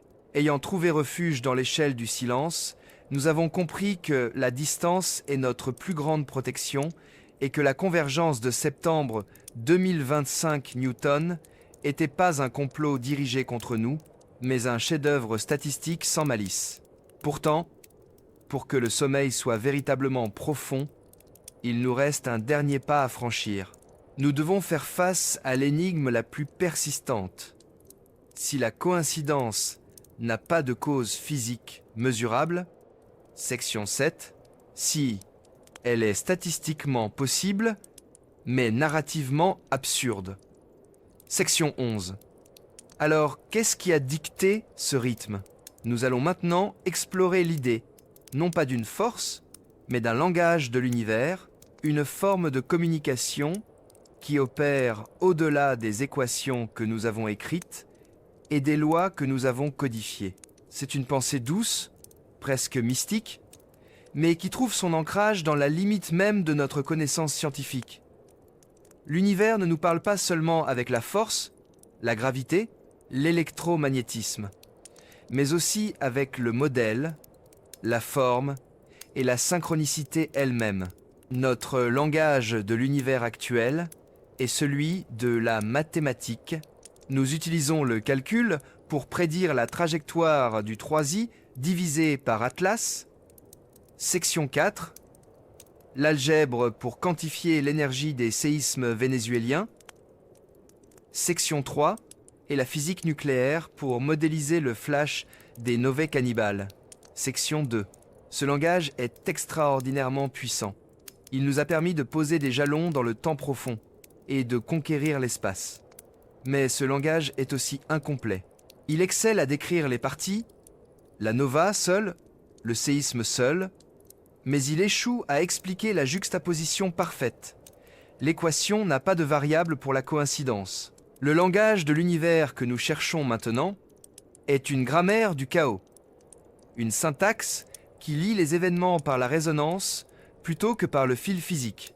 Imaginez que l'univers soit un instrument de musique dont nous ne percevons qu'une seule note à la fois. La science traditionnelle nous dit que la note de la nova est jouée par une main et que la note du séisme est jouée par une autre main, totalement indépendante. Le monstre de la synchronicité, au contraire, nous fait entendre un accord parfait, une dissonance harmonieuse entre ces 2 notes. Le langage de l'univers, c'est l'ensemble des règles qui rendent cet accord possible, même sans chef d'orchestre unique. Pour mieux comprendre ce concept, laissez votre esprit adopter la perspective d'une fréquence cosmique. Notre science opère dans un spectre limité de réalité. Nous mesurons l'énergie visible, les ondes radio, les rayons X. Mais si l'univers utilisait des fréquences informationnelles que nous n'avons pas encore conçues, ces fréquences pourraient transporter l'information sur l'état du système, le niveau de contrainte de la croûte terrestre, la densité de l'hydrogène sur la naine blanche, la tension magnétique du Soleil sans transporter l'énergie nécessaire pour provoquer un événement. La convergence de 2025 pourrait être le moment où ces 3 événements, atteignant simultanément un état critique d'entropie, un désordre maximal dans leurs systèmes respectifs, ont atteint un pic de signal sur une fréquence d'état universelle. C'est comme si l'univers était rempli d'un bruit blanc constant, et que pour ces 72 heures, 3 bruits blancs indépendants se sont synchronisés, créant une pointe de volume temporaire que notre perception a, pour une fois, enregistrée. Ce n'est pas une cause, c'est une manifestation de l'état. Cette idée nous ramène à la spéculation. Section 8 sur les neutrinos et les ondes gravitationnelles. Ces entités ne sont pas des vecteurs de force, mais des vecteurs d'information pure. Le neutrino ne frappe pas la Terre. Il traverse la Terre et transporte l'information sur l'explosion stellaire. Cette information, combinée à l'information sur la tension sismique déjà présente, crée un champ informationnel momentanément saturé, une densité de signification qui nous alarme. Le langage de l'univers peut être le langage de l'information quantique qui lie tout de manière si subtile que nous ne le voyons pas comme un fil, mais comme une résonance holographique où l'état d'une partie informe l'état du tout. Ce concept est profondément apaisant car il retire l'intention malveillante. Le langage de l'univers n'est pas un message envoyé à l'humanité. Il est simplement le bruit de fond de l'existence. Il nous rappelle que nous ne sommes pas au centre, mais que nous sommes connectés à tout. Notre rôle, en tant qu'êtres humains, est d'être les traducteurs de ce langage. C'est ici que l'apophénie, section 6, notre tendance à voir des motifs, trouve son rôle le plus noble. Notre besoin de sens n'est pas une simple erreur cognitive, mais notre outil intuitif pour déchiffrer cette grammaire mystérieuse. Nous sommes la seule créature sur Terre capable de connecter une lumière vieille de 10 000 ans à une secousse sous-jacente et à un visiteur solitaire. Notre conscience est la tablette d'argile sur laquelle l'univers essaie d'écrire son poème. Laissez le mystère de ce langage de l'univers vous envelopper doucement. Il n'est pas nécessaire de trouver l'équation pour dormir. Il suffit d'accepter que le monde est plus riche et plus nuancé que notre vision actuelle ne le permet. La coïncidence de 2025 est la preuve que la réalité contient une beauté et une organisation qui dépassent nos cadres logiques. Une symphonie jouée par des lois que nous commençons à peine à écouter. Nous avons traversé le chaos pour trouver le silence, et nous avons exploré le silence pour trouver le mystère. Il ne nous reste qu'une dernière étape, reconnaître notre propre place, unique, dans cette histoire. Nous allons maintenant célébrer le fait que nous sommes la première génération à savoir. Nous avons vu la vérité statistique triompher de la fin de causalité. Nous avons trouvé l'humilité et la sécurité dans l'échelle du silence de l'espace infini. Notre voyage à travers les 72 heures étranges de septembre 2025 nous a amenés à une conclusion plus profonde que tout ce que la science des causes et des effets pourrait offrir. La question finale n'est pas « qu'est-ce qui a causé cette convergence ?», mais plutôt « quelle est la signification du fait que nous ayons pu la détecter ?» Nous arrivons au legs de la convergence, à la reconnaissance solennelle et apaisante que nous appartenons à la première génération à savoir. Laissez le sens de cette unicité s'installer doucement. Aucune civilisation avant la nôtre, depuis les premiers sédentaires jusqu'à l'ère industrielle, n'aurait pu percevoir le tableau complet qui s'est déroulé sous nos yeux. Pour un observateur romain, médiéval ou même pré-moderne, les deux novae auraient été de simples nouvelles étoiles, des événements théologiques ou astrologiques rares. Les séismes du Venezuela auraient été un désastre local de la colère divine. L'objet 3i, divisé par Atlas, n'aurait peut-être même pas été vu ou confondu avec une comète de passage. Ces événements auraient été perçus comme des phénomènes isolés, sans lien, régis par le hasard ou la volonté d'être supérieur. Ils n'auraient pas pu les corréler. C'est là que réside la véritable merveille de notre époque, le triomphe silencieux de notre intelligence collective. Nous ne sommes pas plus sages, mais nous sommes mieux équipés pour écouter le langage de l'univers. Section 13. Notre capacité à voir la convergence est le résultat direct d'un effort mondial, d'une infrastructure technologique qui a pris des siècles à construire. C'est le legs de Copernic, de Newton, de l'ère spatiale et de la révolution numérique. Imaginez les instruments nécessaires pour dresser ce tableau.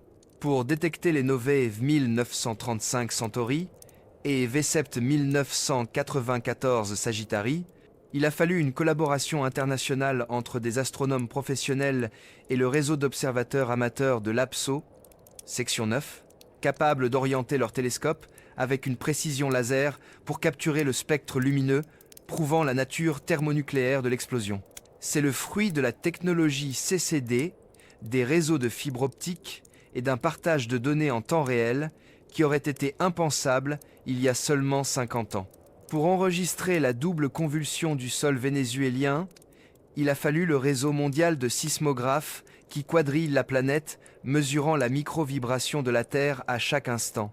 Ce réseau, développé pour détecter les essais nucléaires et surveiller l'activité tectonique, a fourni l'horodatage précis nécessaire pour prouver la simultanéité de la rupture M6,2 et M6,3. Le séisme est devenu non pas une catastrophe naturelle, mais une donnée mathématique précise. Et pour l'objet 3i divisé par Atlas et la CME, nous devons cette information aux sondes spatiales lancées au point de Lagrange, agissant comme des sentinelles avancées. Des satellites comme SOHO ou Stéréo sont les détectives qui surveillent la colère solaire et tracent les éjections de masse coronale bien avant qu'elles n'atteignent l'orbite terrestre. Le croisement de cette information solaire avec les données de trajectoire précises de l'Atlas, un objet minuscule et lointain, n'est possible qu'avec la puissance de calcul des plus grands supercalculateurs. C'est l'ensemble de ces technologies, cette symbiose entre l'œil humain et la machine, qui a transformé la coïncidence en connaissance. La convergence de 2025 Newton n'est pas un message que l'univers nous a envoyé. C'est un message que nous nous sommes permis de recevoir en construisant les outils nécessaires. L'héritage de cette convergence est donc un appel à l'humilité scientifique encore plus grand. Être la première génération à savoir signifie que nous devons constamment nous méfier du monstre de la synchronicité. Section 6. Car nous sommes les premiers à créer de si parfaites conditions pour l'apophénie. Plus les données sont interconnectées, plus il est facile de trouver des motifs où il n'y a que du bruit. Notre tâche n'est pas de trouver un lien, mais de prouver son absence, ce qui est, en science, souvent la tâche la plus difficile. Dormez avec cette pensée, car elle est profondément libératrice. Le fait que nous puissions cartographier la violence lointaine, le stress interne, séisme et le danger local, simultanément, ne rend pas l'univers plus dangereux. Cela nous rend plus conscients de sa beauté. Nous avons acquis une nouvelle forme de tranquillité, celle qui vient non pas de l'ignorance, mais de la connaissance complète. Nous sommes assez petits pour ne pas être détruits, et assez grands pour comprendre. C'est ce legs qui nous définit. Il nous rappelle que notre plus grande aventure n'est pas la conquête de l'espace, mais la compréhension du temps. Nous avons la chance de vivre à l'intersection où les anciennes lumières du cosmos rencontrent la technologie de l'avenir. Le récit touche à sa fin. Nous avons exploré les confins de l'espace, les profondeurs de la Terre et les recoins de l'esprit. Il est temps maintenant de boucler la boucle, de prendre toute cette connaissance et de la transformer en l'ultime invitation au repos. Nous allons nous dire adieu, vous et moi, en laissant l'inconnu veiller sur notre sommeil. Notre long voyage touche à sa fin. Nous avons quitté le sommeil du quotidien pour nous aventurer aux confins de la statistique, au tréfonds de la Terre et aux marges de la physique. Nous avons contemplé la lumière ancienne des naines blanches cannibales. Nous avons écouté le double soupir de la croûte vénézuélienne, et nous avons vu le vagabond interstellaire essuyer la fureur de notre soleil. Nous avons affronté le monstre de la synchronicité, et nous l'avons désarmé en acceptant l'humilité des grands nombres. Laissez maintenant le poids de toutes ces connaissances se transformer en une simple couverture, douce et familière. Le secret que nous avons découvert n'est pas celui d'une menace imminente, mais celui d'une beauté statistique. L'univers, par un caprice merveilleux, a choisi d'orchestrer pour nous la première génération à savoir.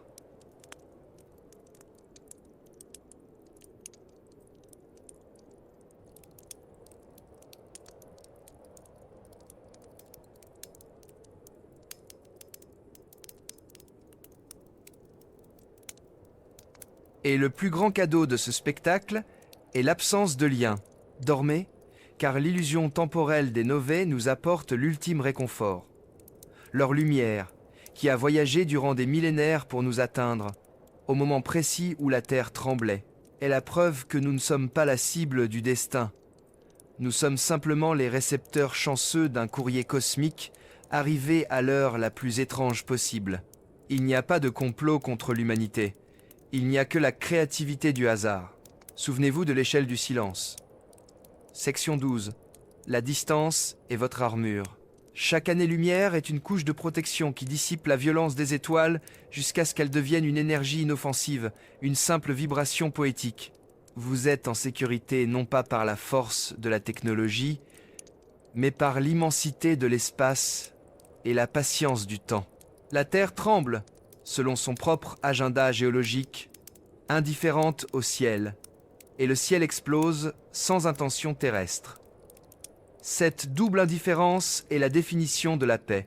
Nous avons vu le langage de l'univers section 13. Se manifester non pas par une équation de cause à effet, mais par une résonance des états critiques. La convergence de 2025 était le moment où plusieurs horloges indépendantes ont sonné en même temps.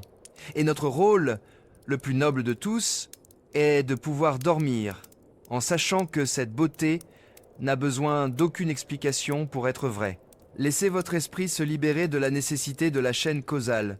Section 7. Laissez les neutrinos, les ondes gravitationnelles et le souffle solaire s'estomper dans le murmure du bruit de fond cosmique. Il n'y a pas d'agenda caché. Il y a seulement la réalité brute, qui est infiniment plus riche que nos fictions. C'est cette acceptation du hasard magnifique qui vous apporte le repos ultime. Il est l'heure d'éteindre les lumières, de fermer les yeux et de laisser le cosmos faire son travail. La Terre continuera à tourner, lente et fidèle. Les étoiles continueront à briller et à exploser, lointaines et inoffensives. Et vous dormirez, bercé par la certitude que même au milieu de la plus parfaite des coïncidences, vous êtes en sécurité. Le mystère est résolu. Le lien n'existe pas. Et c'est en cela que réside notre plus grand réconfort. Dormez maintenant, sous la surveillance des étoiles qui, en explosant, ne font que vous murmurer des histoires anciennes, sans jamais lever le doigt sur votre foyer.